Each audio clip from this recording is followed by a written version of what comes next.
In the sweltering summer of 1985, Rachel Xiao stood at the gates of the Carter family's opulent estate in the capital, her worn suitcase heavy in her hand. At 22, she was a rural girl from a modest village, her dreams of becoming a teacher buried under the weight of a marriage contract her father, Joe Xiao, had pressed upon her. The contract, inked years ago, bound her to David Carter, the dashing heir of a prominent family whose wealth and influence had soared in the post-war years. Joe, a stoic farmer with a soldier's past, believed the union would secure Rachel's future, a bridge between their humble roots and the Carters' grandeur. Yet, as Rachel faced the towering iron gates, her heart sank, not with hope, but with the dread of a life she had already endured. This moment marked the beginning of her unraveling in her previous life. She had arrived, travel-worn and earnest, only to be scorned by David. He stood at the door, his handsome features twisted in disdain, mocking her as a petty, distant relative desperate to cling to the Carter family's success. Beside him was Emily Chen, a foreign-educated beauty whose elegance made Rachel feel like dust. David's words cut deep, sneering that her modest gifts, hand-woven scarves and a small sum from her father, were an eyesore. Humiliated, Rachel had pulled out the marriage contract, its faded ink a testament to a promise made between soldiers. She presented it publicly, her voice trembling but firm, and the crowd's whispers shamed Emily, who fled in anger. Hours later, Emily's life ended in a screech of tires and a fatal crash, a tragedy that haunted Rachel's conscience. David, perhaps out of guilt or pressure, agreed to the engagement 3 days later. He pulled strings to rush their marriage certificate, and thus began 20 years of torment. Rachel, once a girl with dreams of teaching literature to village children, found herself caged in the Carter household. David's charm masked a controlling nature. He dismissed her ambitions, forbade her from working, and isolated her from friends. The grandeur of the Carter villa became a gilded prison, its marble halls echoing with her silenced aspirations. She poured her energy into caring for David's parents, Mr. and Mrs. Carter, whose warmth was her only solace.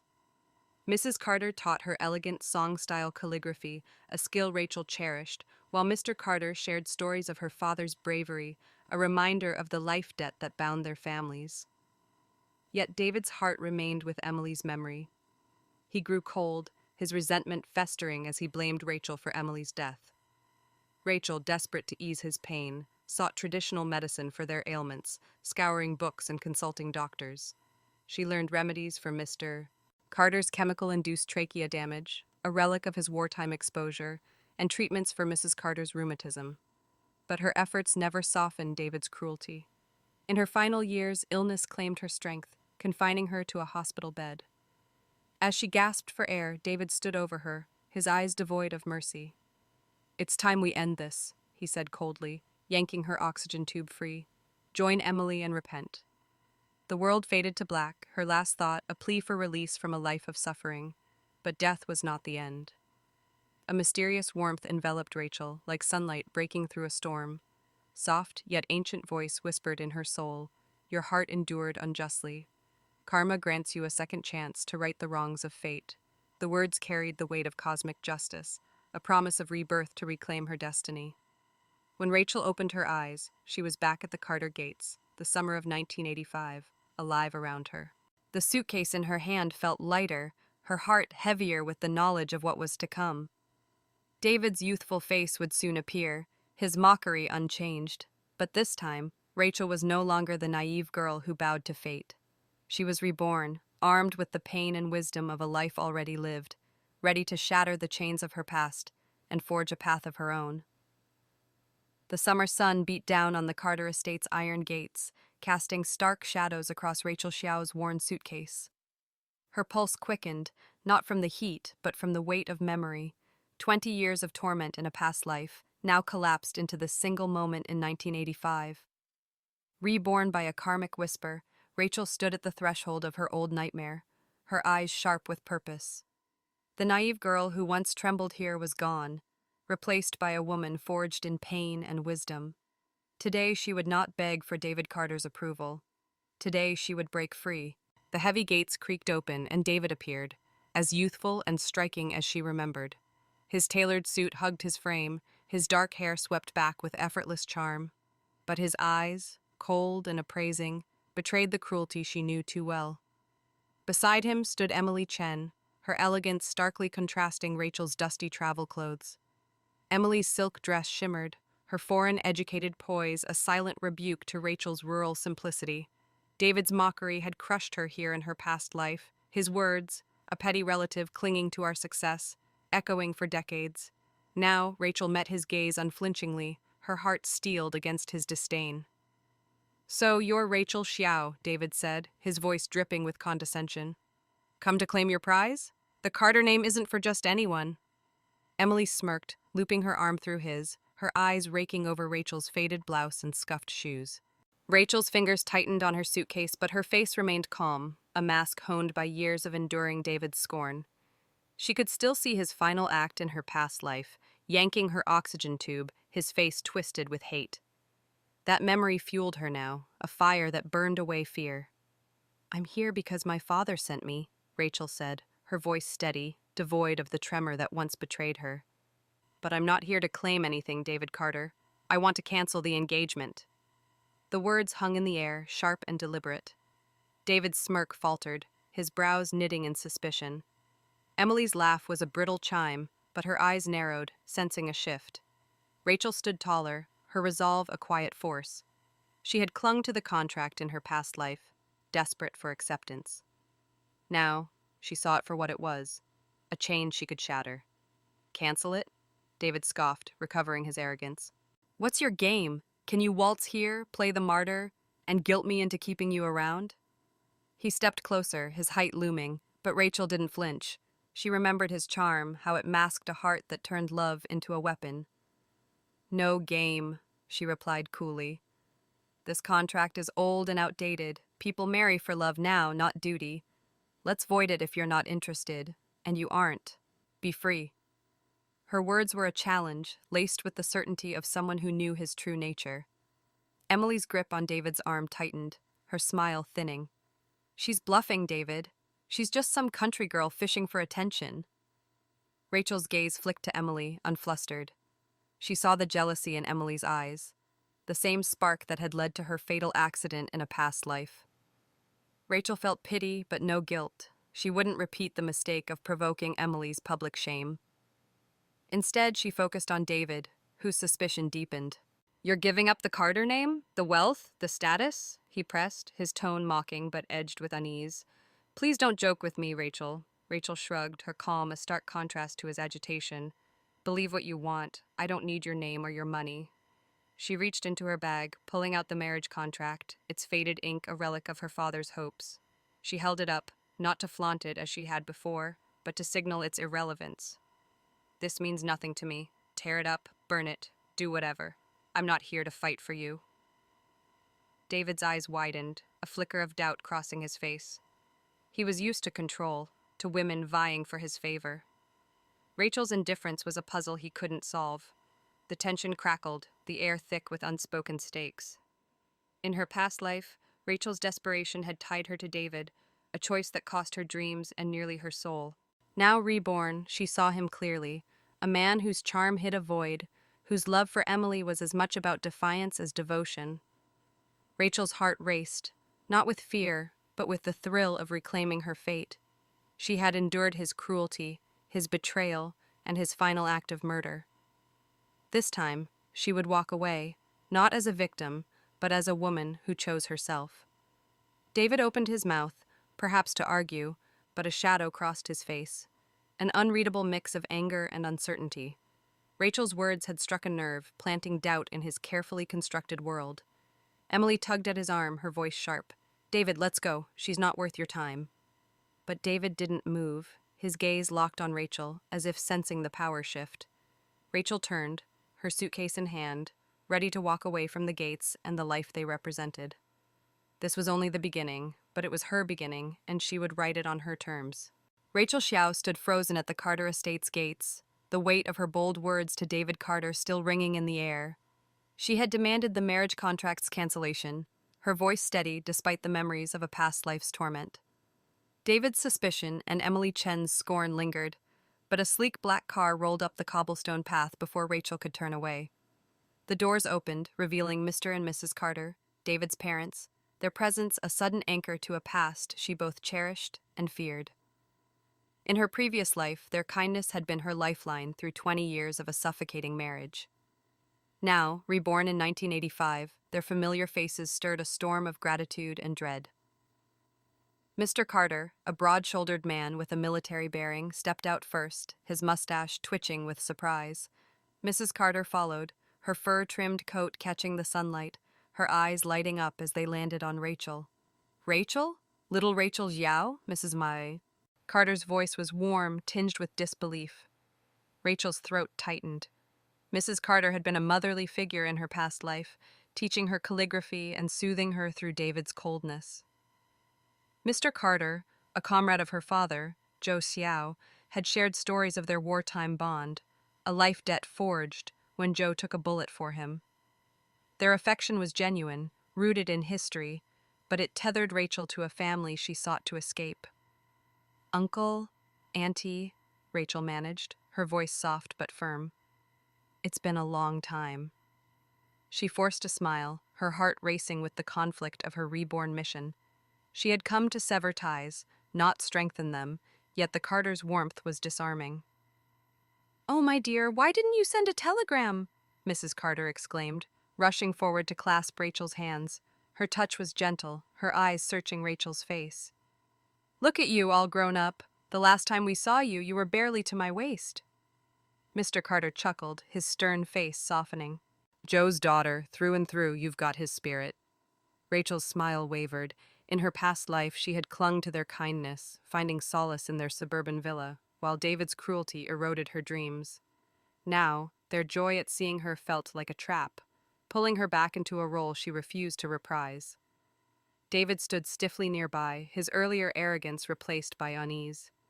Sensing the shift, Emily tugged at his arm, but the Carters barely acknowledged her. "Come, Rachel," Mr. Carter said, gesturing to the car. "You've traveled far. Let us host you properly." Before Rachel could protest, Mrs. Carter linked arms with her, leading her toward the vehicle.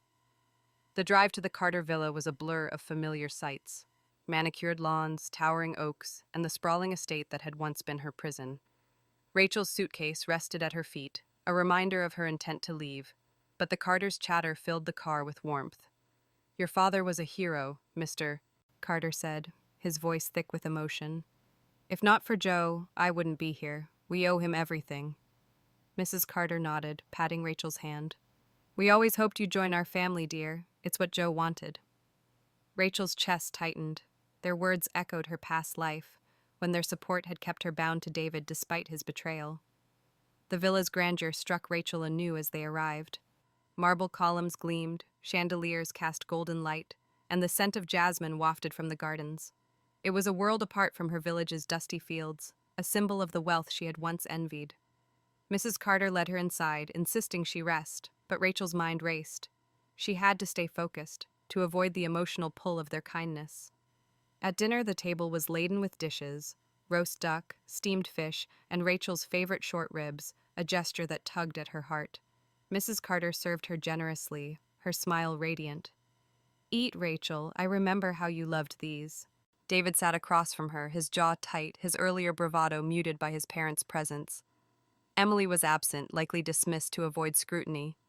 Rachel ate quietly, the short ribs a bittersweet reminder of Mrs. Carter's care in her past life, when she'd spent hours perfecting recipes to lift Rachel's spirits. But each bite was also a warning. She couldn't let affection sway her. "Rachel," Mr. Carter said, breaking the silence, "tell us about your journey. Was it hard coming alone?" His concern was genuine, but Rachel saw David's eyes narrow, his suspicion flaring. He leaned forward, his voice low. "Yes, Rachel. Why come all this way to play games with that contract?" The air grew heavy, the warmth of the table chilling under David's accusation. Rachel met his gaze, her resolve unshaken. "I came because my father asked, David. But I meant what I said. I want no part of this engagement." Mrs. Carter's fork paused, her eyes flickering with worry. "Mr. Carter's brow furrowed, but before he could speak, Rachel continued, her voice calm but firm. "I'm grateful you've welcomed me kindly, Uncle, Auntie, but I won't be bound by a promise that doesn't serve us." The words were a declaration, a line drawn in the sand, and they hung over the table like a storm cloud. David's face darkened, but he said nothing, his parents' presence a leash on his temper. Mrs. Carter reached for Rachel's hand, her touch trembling. "Rachel, dear, let's not rush things. Please stay a while. Let us talk." Rachel's heart ached. She wanted to flee, to cut all ties, but the Carters' sincerity held her fast. Their kindness had been her refuge in her past life, but it had also kept her chained. Now, reborn, she faced a test. Could she honor their love without sacrificing her freedom? As the dinner candles flickered, Rachel knew this moment was only the beginning of a battle between her past and future. The dining room of the Carter villa glowed under the chandelier's golden light, but the air was thick with tension. Rachel Xiao sat at the polished mahogany table, the taste of Mrs. Carter's short ribs lingering bittersweet on her tongue. Across from her, David Carter's eyes burned with suspicion, his earlier accusation that she was playing games with the marriage contract still echoing. Mr. and Mrs. Carter, their warmth starkly contrasting to their son's hostility, watched her with hopeful concern. In her past life, Rachel had crumbled under such moments, clinging to the contract that bound her to 20 years of torment. She was reborn in 1985 and determined to sever that tie, no matter the cost. Rachel's words hung in the air, her declaration to cancel the engagement a quiet thunderclap. "I want no part of this engagement," she had said, her voice steady despite the weight of memory. David's cruelty, his final act of pulling her oxygen tube as she lay dying. Mrs. Carter's hand trembled over hers, her eyes pleading. "Rachel, dear, let's not be hasty," she said softly. Mr. Carter's brow furrowed, his military sternness softened by affection for the daughter of his comrade Zhou Xiao, but David leaned forward, his jaw tight, sensing an opportunity to assert control. "You think you can walk away?" David said, his tone sharp but laced with unease. "This contract is a Carter promise. You don't get to toss it aside like it's nothing." His words were a challenge, but Rachel saw the flicker of doubt in his eyes.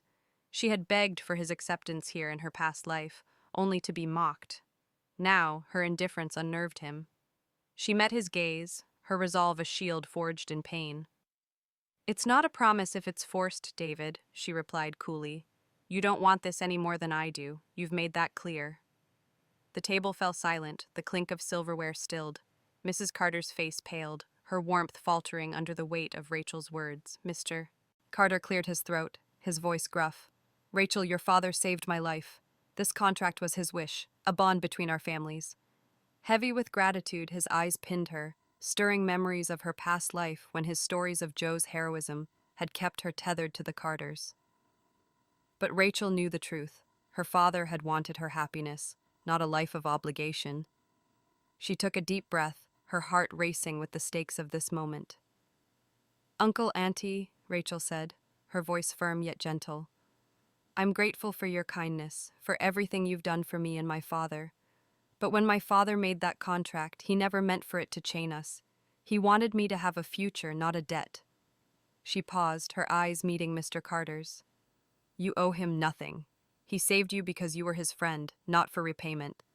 The words were a release, a truth she had carried through her reborn life, learned from years of watching the Carter's guilt bind her to David's cruelty. Mr. Carter's mustache twitched, his face a storm of emotion, gratitude, pride, and reluctant understanding. David, however, seized the moment, his voice rising. He said, "Fine, then I don't acknowledge it either." His defiance was aimed at his parents as much as Rachel. "I love Emily Chen. I won't be tied to some outdated arrangement." His words were reckless, a rebellion against the contract and his parents' expectations. Mrs. Carter gasped, her hand flying to her chest. "David, how dare you speak so carelessly?" she scolded, her voice trembling. "Rachel is family, not some stranger you can dismiss." The room erupted into chaos. Mr. Carter slammed his fist on the table, his military temper flaring. "You ungrateful brat," he roared. "Zhou Xiao took a bullet for me, and you think you can spit on his daughter's honor? This is a life debt, David, one you'll respect." His face reddened, his breath labored, a reminder of the chemical damage from his wartime years. Rachel's heart clenched. She knew his health was fragile, a fact she'd learned caring for him in her past life. But she also saw the futility of their argument. The contract was a relic, chaining them all to a past that no longer served. "Enough!" Rachel stood, her voice cutting through the din like a blade. All eyes turned to her, the room falling silent. "Uncle, please, calm down," she said, her tone softening but firm. "This debt doesn't have to be repaid through marriage. It never did. Let's end this now for all our sakes." She reached into her bag, pulling out the marriage contract, its faded ink symbolizing her past life's prison. "I don't want this, and neither does David. Let's burn it and be free." Mrs. Carter's eyes filled with tears, but she nodded, squeezing Rachel's hand. Mr. Carter's shoulders slumped, his anger giving way to resignation. "You're right, Rachel," he said heavily. "Joe wouldn't want this." He signaled to the housekeeper, who brought the Carters' copy of the contract. Together, Rachel and Mrs. Carter stood by the fireplace, the papers trembling in their hands. Rachel struck a match, the flame catching the red-tinted pages. As the contract burned, its ashes curled into the air, and a weight lifted from Rachel's soul. She was free, unbound from the chains of her past. David watched, his expression unreadable, part relief, part something more profound, a shadow of regret or fear. Rachel met his gaze, her eyes cold. In her past life, this moment had never come. She had clung to the contract, hoping for love that never existed. Now the ashes marked her victory, but also a warning. David's unease hinted at a battle not yet won. Mrs. Carter hugged her, whispering, "Stay a few days, Rachel. Let us care for you." Rachel nodded, her heart torn. The Carters' love was a gift, but it was also a tether. As the fire died, she knew her fight for freedom was far from over. The Carter Villa's dining room, still heavy with the ashes of the burned marriage contract, buzzed with an uneasy calm. Rachel Xiao sat at the table, the warmth of Mrs. Carter's touch lingering on her hand, a reminder of the love that comforted and tethered her. The contract's destruction had freed her from David Carter's claim, but the Carter parents' plea to stay a few days weighed on her. In her past life, their kindness had been her refuge through 20 years of David's torment, a past now fueling her reborn resolve in 1985. Yet, as she sipped tea, Rachel sensed the battle for her freedom was far from over. Sitting across from her, David glowered, his unreadable gaze from the contract burning now sharpened into resentment. His parents' affection for Rachel, a girl he'd dismissed as a rural nobody, stung his pride. Mr. and Mrs. Carter, oblivious to the tension, chatted warmly, their voices a stark contrast to David's silence. "Rachel, you must see the gardens tomorrow, Mrs. Carter said, her eyes bright. "The forget-me-nots are blooming." Rachel nodded, her smile polite but guarded. In her past life, she had tended those gardens, finding solace in their beauty while David's cruelty eroded her dreams. Now she was determined to leave, but their hospitality made refusal delicate. The conversation shifted to Rachel's village, and Mr. Carter's face softened, recounting her father, Joe Xiao's, wartime heroics. "Joe was fearless," he said, his voice thick. "Saved my life without a second thought." Rachel's heart ached. She knew the life debt that bound their families had kept her trapped in her past life. Before she could respond, David leaned forward, his tone biting enough about her father. "Rachel, you got what you wanted. The contract's gone. Why are you still here, cozying up to my parents?" His accusation cut through the warmth, drawing a gasp from Mrs. Carter. Rachel met David's gaze, her calm a shield honed by years of enduring his scorn. "I'm here because your parents asked me to stay, David," she said evenly. "Not because I want anything from you." Her words, laced with quiet strength, deepened his scowl. She had cowered under such attacks in her past life, but her reborn self refused to bend. Mr. Carter's face darkened, ready to rebuke his son, when a sudden, ragged cough seized him. His hands clutched his chest, his breathing labored, a familiar symptom of the chemical damage from his wartime exposure. The room froze. Mrs. Carter's hands flew to her husband, her voice trembling. "Henry, hold on!" David stood, his face paling, but he hesitated, his indecision stark. Rachel, however, sprang into action, her past life's knowledge flooding back. She had spent years studying traditional medicine to ease Mr. Carter's ailments, consulting healers and poring over herbal texts, while David dismissed her efforts. Now that expertise was her power. She knelt beside Mr. Carter, her fingers finding the acupuncture points on his neck and chest, pressing with precise rhythm to ease his trachea's strain. "David," Rachel commanded, her voice sharp but controlled, "get the herbs from the kitchen. 3 chian of ephedra, 1 chian of payroot, 2 chian of dried ginger, and a pinch of dragon bone. Boil them with water, now." Stunned by her authority, David blinked, but her urgency snapped him into motion. He rushed out, leaving Rachel to focus. She continued the acupressure, her movements steady, while Mrs. Carter watched, tears in her eyes. "Rachel, do you know medicine?" she whispered, awe mingling with fear. "It's just something I picked up," Rachel said modestly, though her mind raced with memories of her past life's desperate search for remedies. A provincial doctor had taught her this formula, which had kept Mr. Carter stable for years. Slowly, Mr. Carter's breathing eased, his color returning. He grasped Rachel's hand, his voice hoarse. "Rachel, you're a miracle. Thank you." His gratitude was raw, a mirror of the bond she'd built with him before. But Rachel felt David's return, his presence a shadow at the door, his eyes burning with relief and resentment. David set the steaming herbal brew on the table, his hands unsteady. "You think you're clever, don't you?" he muttered, low enough for only Rachel to hear, showing off to win them over. Rachel ignored him, guiding Mr. Carter to sip the remedy. His accusation was predictable, echoing his past life when he'd mocked her every effort to help his parents. But now her competence was not for his approval. It was proof of her strength, her ability to stand apart. Mrs. Carter hugged her, whispering, "You're a blessing, Rachel."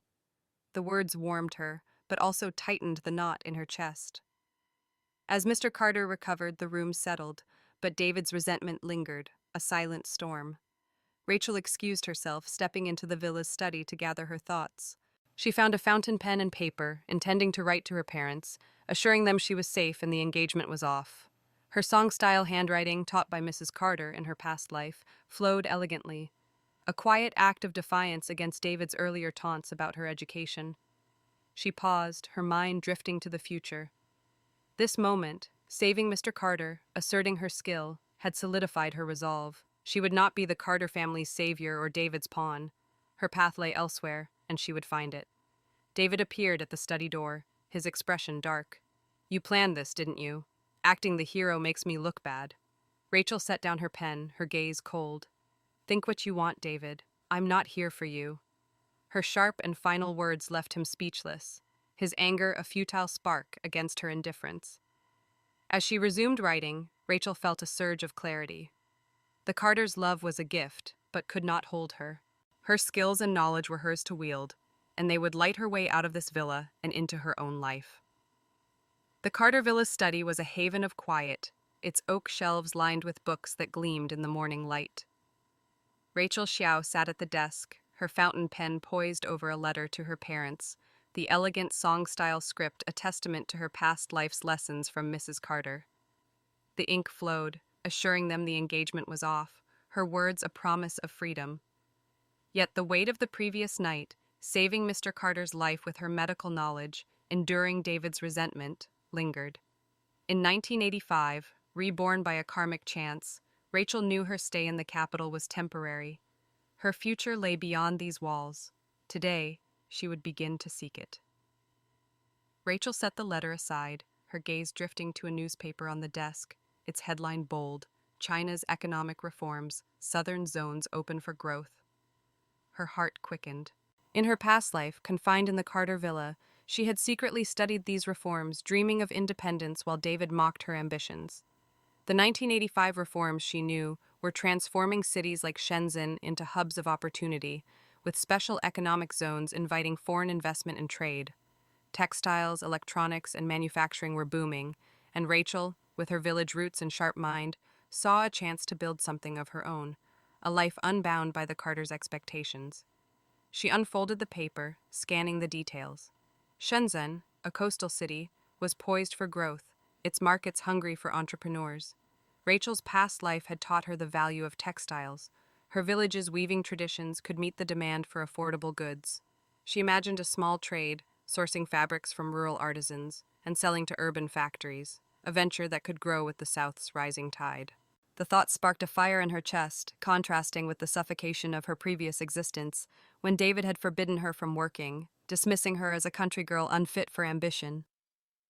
The study door creaked open, and David entered, his presence a dark cloud. His resentment from the night before, when Rachel's medical skill had outshone his inaction, still simmered. He glanced at the newspaper, his lips curling into a sneer. "What's this, Rachel? Pretending to read about economics to impress my parents?" His voice dripped with scorn, echoing the past life when he'd mocked her every attempt to learn. "You can barely read, so don't bother. You're not fooling anyone." Rachel's fingers tightened on the paper, but her face remained calm, her reborn resolve unshaken. Such taunts had silenced her in her past life, but now they were mere noise. "I'm not here to impress anyone, David," she said coolly, her eyes meeting his. "Unlike you, I don't need to perform for approval." Her words, sharp and deliberate, struck a nerve. David's jaw clenched, his arrogance faltering under her indifference. He stepped closer, his voice lowering. "You think you're clever, don't you? Playing the scholar to make me look bad, just like last night with my father." Rachel folded the newspaper, her movements deliberate, refusing to rise to his bait. "Think what you want," she said, standing to face him. "I'm not here to compete with you. I'm leaving soon, and you'll never have to see me again." Her tone was final, a promise to herself as much as to him. David's eyes narrowed, a flicker of unease crossing his face. He was used to control, to women vying for his favor, but Rachel's detachment was a puzzle he couldn't solve. For a moment, silence hung between them, charged with unspoken stakes. The memory of her past life flashed, David's cruelty, his final act of pulling her oxygen tube as she lay dying. That pain fueled her now, a reminder of why she could never stay. But another memory surfaced, her secret studies in the Carter Library, poring over economic journals while David slept, dreaming of a world where she could stand tall. Those dreams buried in her previous life were now within reach. The South beckoned, a canvas for her ambition, and Rachel would not let David's pettiness dim her vision. Mrs. Carter's voice broke the tension, calling from the hallway. "Rachel, dear, see the gardens?" Rachel stepped past David, the newspaper tucked under her arm, her mind alight with plans. As she joined Mrs. Carter, the older woman's warmth enveloped her, a reminder of the love that had sustained her in the past. "You look thoughtful," Mrs. Carter said, her eyes kind but searching. Rachel smiled, deflecting gently, "and just planning my next steps, Auntie." She couldn't confess her southern dreams yet, not when the Carters' affection might pull her back. In the garden, the forget-me-nots bloomed in vibrant blue, their delicate petals a contrast to the turmoil within Rachel. Mrs. Carter chatted about the flowers, but Rachel's thoughts were on Shenzhen, its bustling markets, its promise of freedom. She saw herself there, negotiating deals, her village's textiles in demand, her name known not as David's fiancée, but as Rachel Xiao, entrepreneur. The vision was vivid, a stark departure from the villa's gilded cage, where she'd once wilted under David's control. David watched from the veranda, his silhouette a reminder of the obstacles ahead. Rachel knew he'd never understand her ambition, just as he'd never valued her in her past life. But his resentment no longer mattered. The newspaper in her hand was a map to her future, and her skills, honed in a life of quiet defiance, were her compass. As Mrs. Carter linked arms with her, Rachel felt a pang of guilt for planning to leave. Yet her reborn heart knew the truth. To honor the Carters' love, she had to honor herself first. The South was calling, and she would answer. The bustling streets of the capital hummed with life, vendors hawking wares under the 1985 summer sun. Rachel Xiao wove through the crowd, the newspaper tucked under her arm, its headlines about Southern economic reforms fueling her dreams of independence. Days had passed since she burned the marriage contract, freeing herself from David Carter's claim. Yet the Carter villa's pull, Mr. and Mrs. Carter's warmth, and David's lingering resentment kept her tethered. Reborn by a karmic chance, Rachel knew her time in the capital was waning. Today she sought more papers at a newsstand to plan her southern venture, but fate had other plans. The newsstand, piled high with dailies, buzzed with chatter. Rachel scanned the headlines, her mind on Shenzhen's textile markets, when a familiar voice cut through the noise. "Well, look who's here," Emily Chen sneered, her silk dress catching the light. Beside her stood David, his gray suit crisp, his eyes narrowing at Rachel. Their mockery had crushed her spirit in her past life, but now Rachel's heart steadied, her reborn resolve a shield. She met Emily's gaze, unflinched. "I'm just buying a paper," she said coolly, returning to the vendor. Emily laughed, sharp and mocking. "A country girl like you? Reading economics? Don't pretend, Rachel. You're just latching on to the Carters, thinking you can climb their ladder." Her words echoed David's taunts in the villa. But Rachel's calm held firm.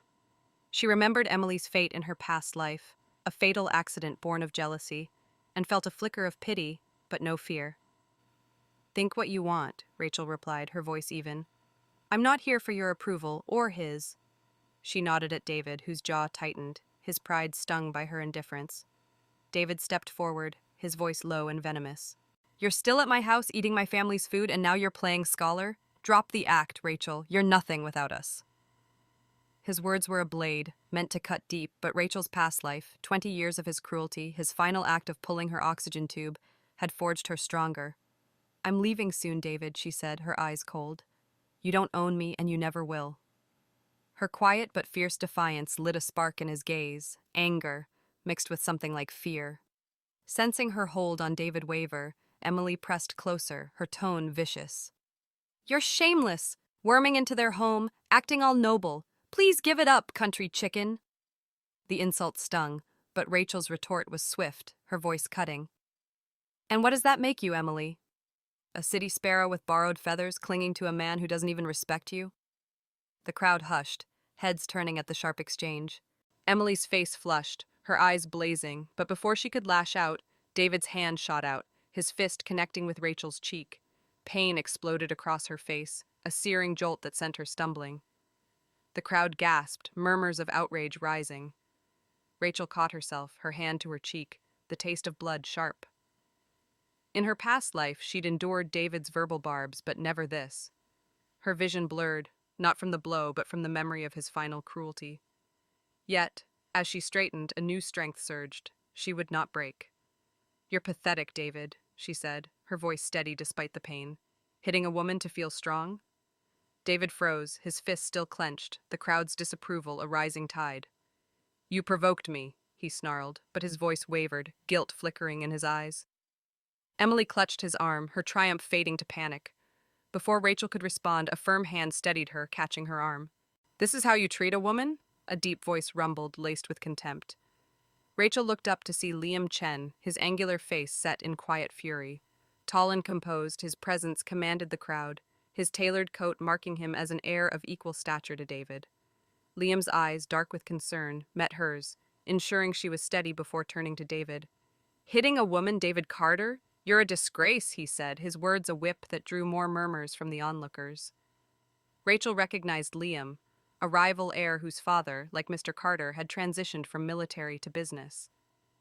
In her past life, their families clashed, and Liam's name was a whisper of integrity David lacked. Now his intervention was a lifeline, his moral stand shifting the crowd's scorn onto David. David's face reddened, the public shaming a blow to his pride. "Stay out of this, Chen," he snapped, reaching for Rachel's arm. "Rachel, we're leaving." She yanked free, her voice ice. "No, David. Tell your parents I'm done. I'm not your guest and I'm not your pawn." Her bold and final words silenced him, the crowd's whispers growing louder. Emily, desperate to regain control, sneered at Liam. "So, has she already found a new target?" Typical. But her taunt fell flat, the crowd's disdain now aimed at her and David. Liam offered Rachel his handkerchief, his touch gentle as he pressed it to her cheek. "You're all right?" he asked softly, his concern genuine. Rachel nodded, taking the cloth, her voice low. "Thank you, Mr. Chen." She stepped back, her resolve hardening. This confrontation, public and raw, was a breaking point. David's violence had exposed his weakness, and Liam's support had given her space to stand tall. David and Emily retreated as the crowd dispersed, their figures shrinking under the weight of public scorn. Rachel clutched the newspaper, its promise of the South a beacon. David's blow had hurt, but it had also clarified her path. She would leave the capital, the Carters, and this life of conflict. Liam lingered, his presence a quiet strength. "You don't owe them anything," he said, his voice firm. Rachel met his gaze, a spark of gratitude igniting. She was reborn, not just to escape David, but to claim her future. With the South calling, she would walk away, her spirit unbroken, her eyes on the horizon. The capital's streets pulsed with the fading heat of the 1985 summer, the newsstand confrontation still raw in Rachel Xiao's mind. Her cheek throbbed where David Carter's fist had struck, but the pain paled against the clarity it brought. His violence, witnessed by a condemning crowd, had severed any lingering ties to the Carter villa. Liam Chen's intervention, his steady hand catching her, his sharp rebuke of David, had given her space to stand tall. Now, as they walked away from the crowd, Rachel clutched her newspaper, its promise of southern economic zones a beacon. Reborn by a karmic chance, she knew her path led away from the capital, but Liam's calm and grounding presence demanded a moment's pause. They stopped at a quiet corner, the city's clamor softening. Liam's dark eyes, framed by an angular face, studied her with concern. "Your cheek needs attention," he said, his voice low, offering his handkerchief again. Rachel took it, the cloth soft against her skin, and murmured, "I'm fine, Mr. Chen. Thank you for everything back there." Her gratitude was sincere, but guarded. In her past life, she had known Liam only as a name, a rival heir whose family clashed with the Carters. His integrity shone, contrasting with David's cruelty, yet Rachel focused on her freedom. Liam smiled faintly, his composure belying a strength that intrigued her. No need for thanks. Anyone would have done the same. But his tone suggested otherwise, a personal conviction shaped by more than duty. Rachel, sensing a story behind his words, hesitated, then asked, "Why did you step in? You didn't have to." Liam's gaze drifted to the street, where vendors packed up their stalls, and after a moment, he spoke, his voice measured but open. "Let's say I know what it's like to see someone mistreated. I couldn't stand by." Curiosity stirred in Rachel, her reborn wisdom attuned to the weight of his words. "There's more to it," she said, her tone gentle but probing. Liam met her eyes, a flicker of surprise giving way to a nod. "You're sharp," he said, a wry smile tugging at his lips. "All right, it's about my mother." He paused, choosing his words.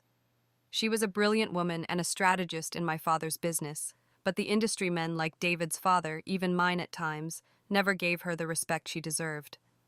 I watched her fight for her place and dignity, only to be dismissed as just a woman. It shaped me. I promised myself I'd never let that kind of injustice slide." Rachel's heart tightened, his words resonating with her own past life. 20 years of David's scorn, her dreams of teaching crushed under his control. Liam's story, though different, echoed her struggle, forging a quiet bond. "Your mother sounds remarkable," she said softly. "She'd be proud of you." Liam's smile warmed, but he shrugged, deflecting. "I hope so. She passed a few years ago, but her lessons stuck. That's why I'm heading south, to Shenzhen. My father sees potential in the economic zones, but I want to build something of my own and prove I'm more than his shadow." The mention of Shenzhen sparked Rachel's interest, and her ambitions aligned. In her past life, she'd studied the 1985 reforms secretly, dreaming of independence while David mocked her.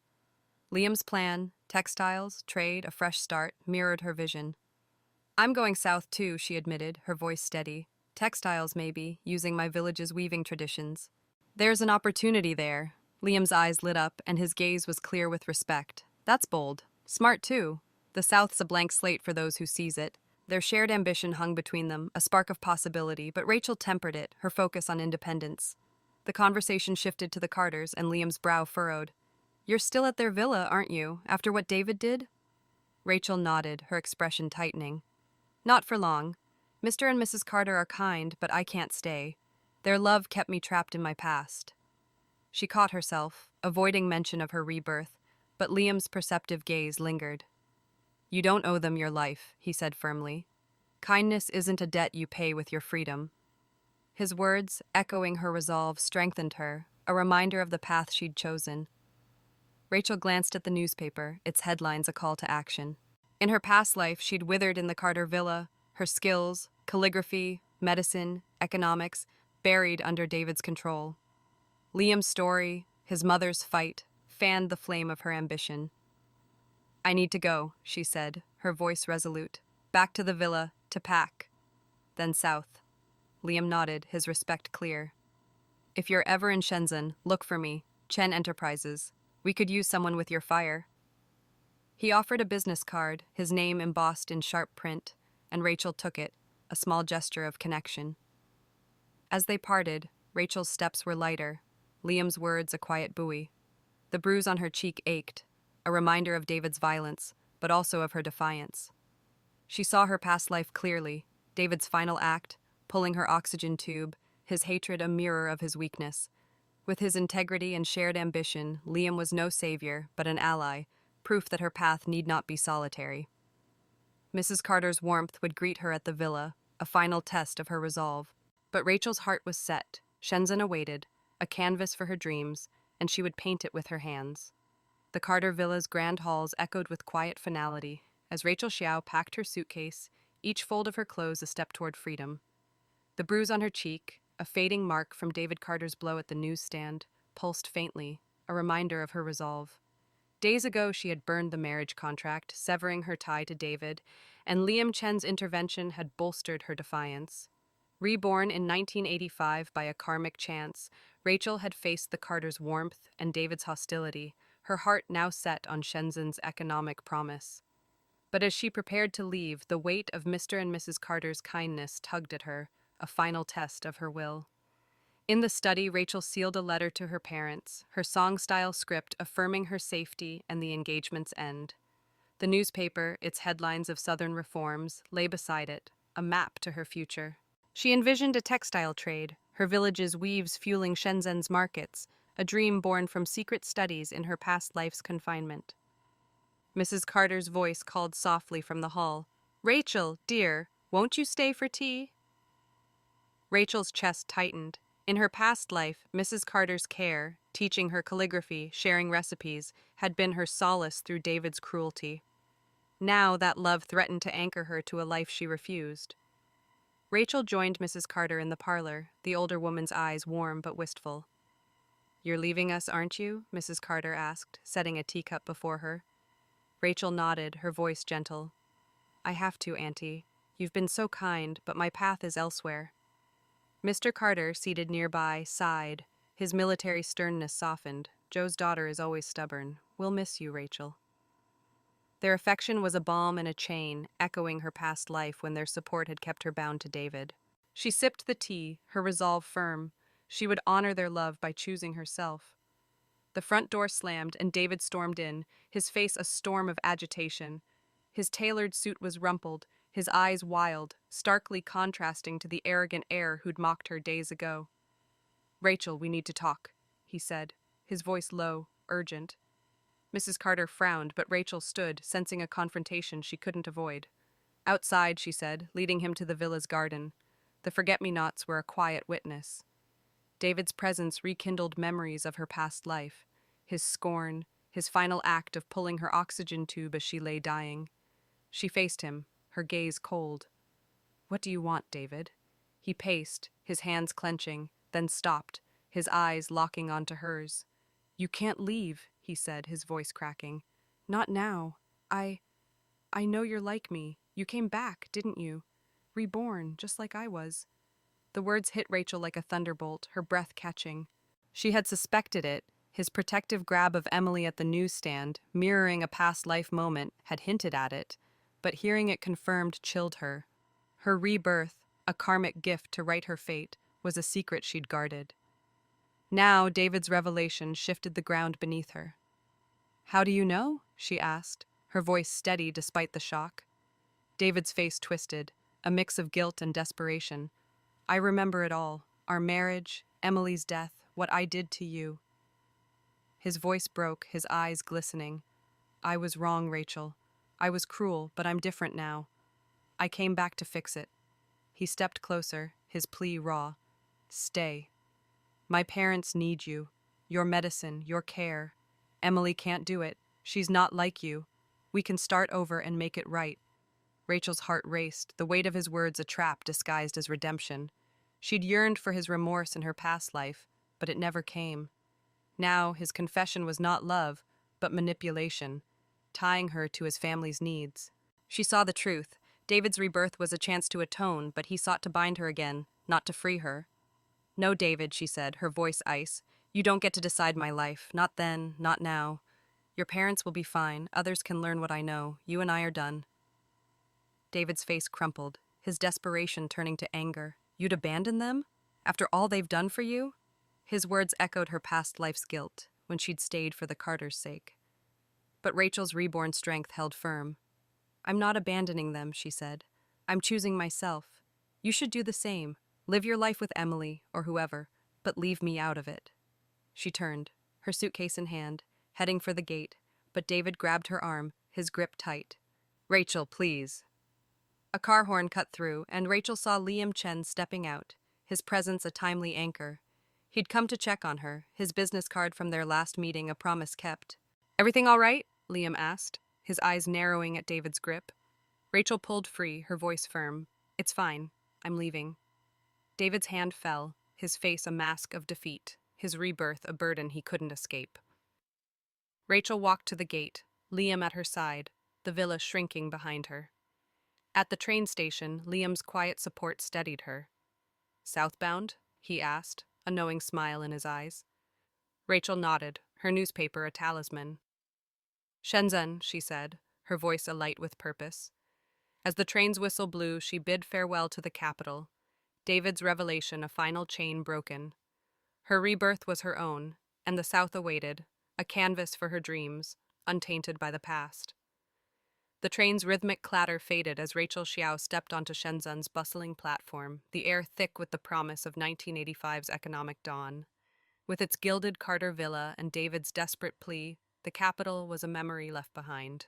Reborn by a karmic chance, Rachel had burned the marriage contract, defied David's reborn manipulation, and found an ally in Liam Chen.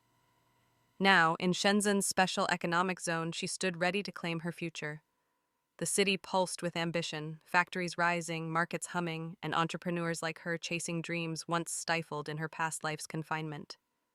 Rachel's lighter suitcase now held the newspaper that had sparked her vision: China's reforms, opening Shenzhen to global trade.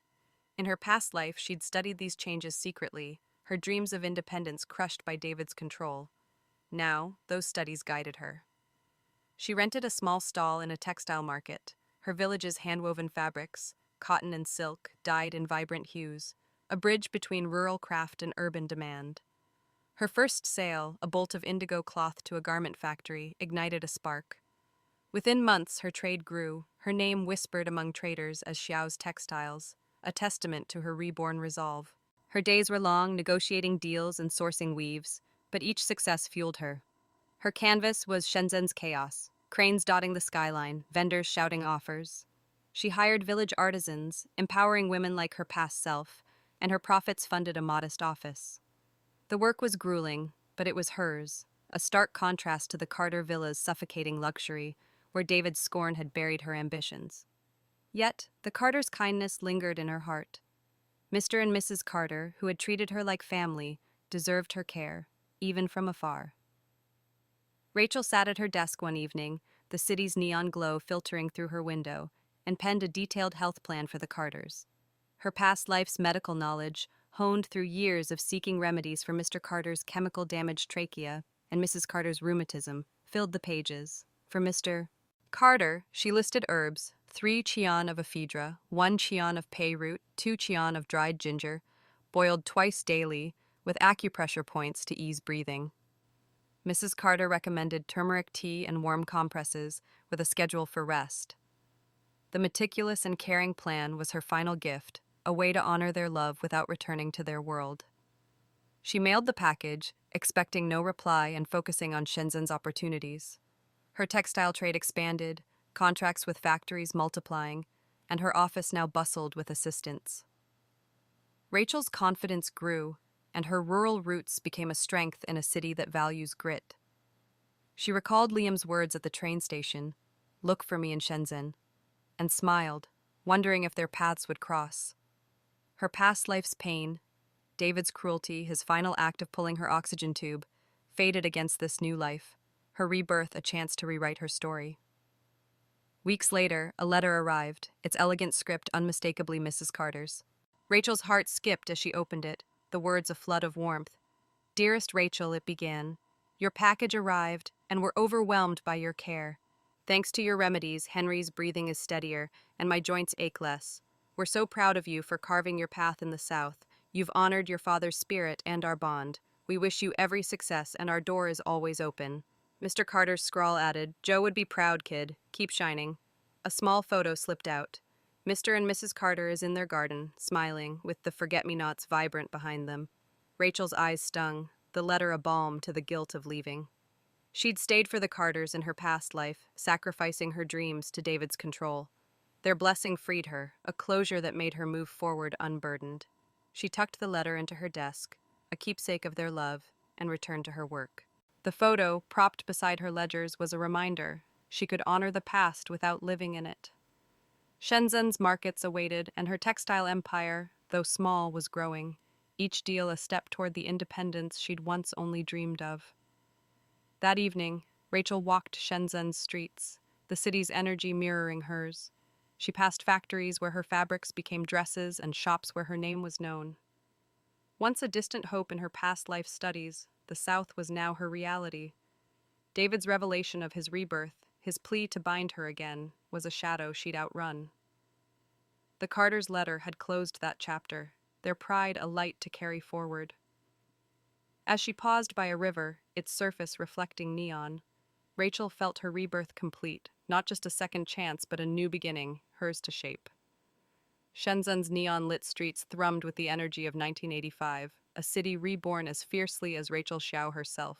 Her textile trade, now a thriving network of village weaves and urban factories, anchored her in this southern hub. Months had passed since she left the Carter villa, her rebirth by a karmic chance fueling her escape from David Carter's control. The letter from Mr. and Mrs. Carter, praising her health plan and blessing her path, had closed that chapter, freeing her to build a life unbound by past guilt. Yet, as Rachel worked late in her modest office, a knock shattered her focus, heralding a ghost from her past. David stood at her doorstep, dust-covered and haggard, his once pristine suit creased from travel. His eyes, red-rimmed, held a mix of desperation and guilt, a far cry from the arrogant heir who'd struck her at the capital's newsstand. Rachel's heart clenched, memories of her past life, his scorn, his final act of pulling her oxygen tube, flooding back. "What are you doing here, David?" she asked, her voice sharp, her hand gripping the doorframe. In her reborn life, she'd rejected his plea at the villa, his revelation of his rebirth, a manipulation she'd refused. Now his presence in Shenzhen threatened her hard-won peace. David's shoulders slumped, his voice low. "Rachel, I messed up. I didn't follow your letter, the health plan for my parents." Emily tore it up, jealous, and I let her. His admission stung, confirming Rachel's fears. She'd crafted that plan with care, her past life's medical knowledge meant to protect the Carters. "You ignored it?" she said, her tone icy. "Your parents' health, and you let jealousy win?" David winced, his gaze dropping. "I know I failed them. Emily's useless when they're sick. She cries, doesn't act. My mother's rheumatism is worse, and my father's coughing is again. They need you, Rachel." His words were a dagger, twisting guilt she'd fought to shed. She'd stayed for the Carters in her past life, sacrificing her dreams to David's cruelty. Now his plea echoed that trap, leveraging her care for his parents. "They don't need me," she said firmly. "I sent you everything, herbs, routines. Anyone can follow it. You chose not to." David's face twisted, his desperation rising. "It's not just them," he confessed, his voice breaking. "I was wrong, Rachel. In our last life I hurt you, blamed you for Emily's death. I see it now. Please come back. I'll make it right." Before Rachel could respond, a shrill voice cut through. "David Carter, you liar!" Emily Chen stormed in, her lamb-themed dress garish in the office's dim light. Her eyes blazed with betrayal, her hands trembling. "You came to her after everything?" Rachel stepped back, her past life flashing. Emily's jealousy, her fatal accident after a similar outburst. "Emily, this isn't what you think," David said, his voice strained. But she lunged at Rachel, shrieking, "You stole him! You always wanted him!" Rachel dodged, her heart racing, but Emily's rage spiraled. David grabbed her wrist, pleading, "Emily, stop!" She tore free, her screams echoing as she ran straight into the street. Rachel's breath caught, a premonition chilling her. "Emily, wait!" she called, but it was too late. A truck's horn blared, tires screeched, and a sickening thud silenced the night. Emily's body lay crumpled, blood pooling, her life snuffed out as in Rachel's past life. David froze, then let out a gut-wrenching scream. "Emily!" rushing to her side. Rachel's legs trembled, the tragedy a haunting echo, but she steadied herself. This was not her fault. Emily's jealousy, David's failure, had woven this fate. As David knelt by Emily's body, sobbing, a familiar figure approached. Liam Chen, his coat catching the streetlights. He'd been meeting nearby, their paths crossing often in Shenzhen's trade circles. His eyes took in the scene, then met Rachel's, concern etching his face. "Rachel, you okay?" he asked, his voice grounding her. She nodded, her voice low. "I didn't want this."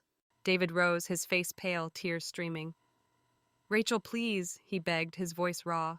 "I'm sorry for Emily, for you, for everything. Come back to the capital. I'll treat you better, I swear." His remorse, genuine but late, stirred nothing in Rachel.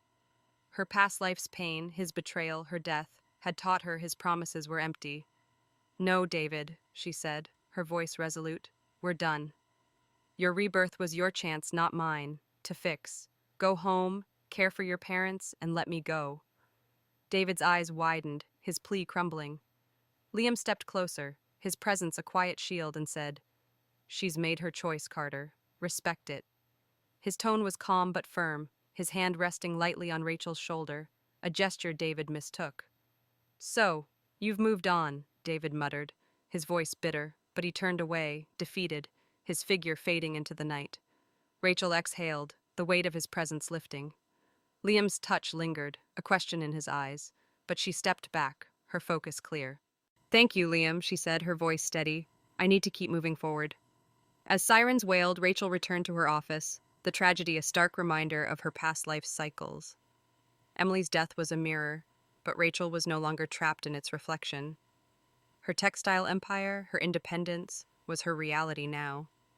David's final plea had tested her, but her rejection was her triumph, her rebirth, a path she'd carved alone. Liam's support, a quiet strength, hinted at futures yet unwritten. But for now, Shenzhen's promise held her, a city where her dreams could soar. Shenzhen's skyline glittered under the 1985 stars, a testament to the economic boom that fueled Rachel Xiao's dreams. Her textile empire, now a network of village artisans and city factories, thrived in the special economic zone, each contract a brick in the life she'd built. Months had passed since David Carter's final plea in her office, Emily Chen's tragic death echoing her past life's fate. Reborn by a karmic chance, Rachel rejected David's remorse, and Liam Chen's quiet support solidified her independence. The letter from Mr. and Mrs. Carter, blessing her southern path, had freed her from guilt, but a new chapter loomed, one of hope and possibility. Rachel stood in her office, ledgers spread before her, and the hum of Shenzhen's markets was a backdrop. Her trade had grown, silk scarves and cotton bolts were now shipped to Hong Kong, and her name was synonymous with quality. In her past life, confined in the Carter villa, she'd dreamed of such freedom, her ambitions crushed by David's control. Now, her rebirth had rewritten that story. She glanced at the photo from the Carters, Mr. and Mrs. Carter smiling amid forget-me-nots, a reminder of their love, now a distant warmth that no longer bound her. Once heavy with their expectations, her heart was light, focused on the future.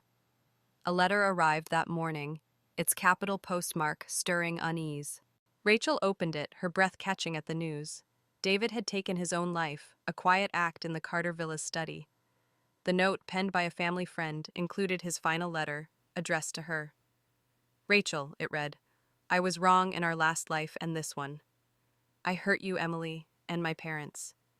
I wish I could be reborn again, to love you right, but I know you're gone from me. Forgive me." The words, raw with regret, stirred no pity. David's rebirth, like hers, had been a chance to atone, but he'd squandered it, his guilt a weight he couldn't bear. Rachel set the letter aside, her past life's pain, his scorn, his final act of pulling her oxygen tube, fading against her present strength. She penned a response to the Carters, her song-style script steady. "Dear Uncle and Auntie," she wrote, "I'm heartbroken for David's loss. You gave me love when I had none, and I'll always cherish you." Enclosed are updated health plans, ephedra for Uncle and turmeric for Auntie. Stay strong. She sealed it with a photo of Shenzhen's bustling market, her success a gift to ease their grief. The act closed the final tie to David, her karmic cycle complete, not through vengeance, but through living well, a triumph over the past that had once defined her. Rachel's work resumed, and her office became a hub of activity. Liam Chen, now a frequent collaborator, had become a steady presence. His trade firm, Chen Enterprises, sourced her textiles, their shared ambition forging a bond. One evening, As they reviewed contracts by the river, Liam's casual demeanor shifted, his eyes warm. "Miss Xiao," he teased, leaning against the railing, "you've built something incredible. And ever thought of creating more, like a partnership, not just in business?" His light but earnest words caught her off guard, a spark of something new. Rachel raised an eyebrow, her past life's caution warring with her reborn heart. In the Carter villa, love had been a trap, David's charm a prelude to pain. But Liam was different. His respect, his story of his mother's fight, mirrored her struggle. She smiled, her voice playful. "Depends on your performance, Mr. Chen. I don't settle for less than the best." Liam laughed, his surprise genuine, then stepped closer, his tone steady. "Rachel, I mean it. I'll treat you right, not just for a deal, but for a lifetime." His conviction, free of David's possessiveness, stirred her. Rachel saw her rebirth anew, not just escape from pain, but a chance to embrace joy. The karmic voice that had granted her return whispered in her memory, a second chance to right wrongs, to live fully. David's end, tragic but self-chosen, was his lesson. Hers was to thrive. "All right," she said, her smile softening.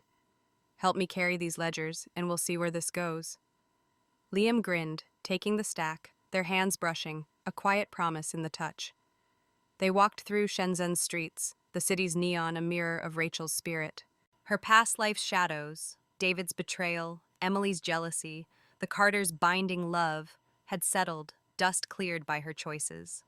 The textile stalls glowed, her fabrics woven into the city's pulse, her name a beacon of resilience. Liam's presence, steady and hopeful, was no cage, but a companion on her path.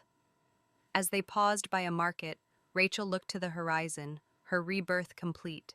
Shenzhen was her home, empire, future, a canvas painted with courage and now perhaps with love.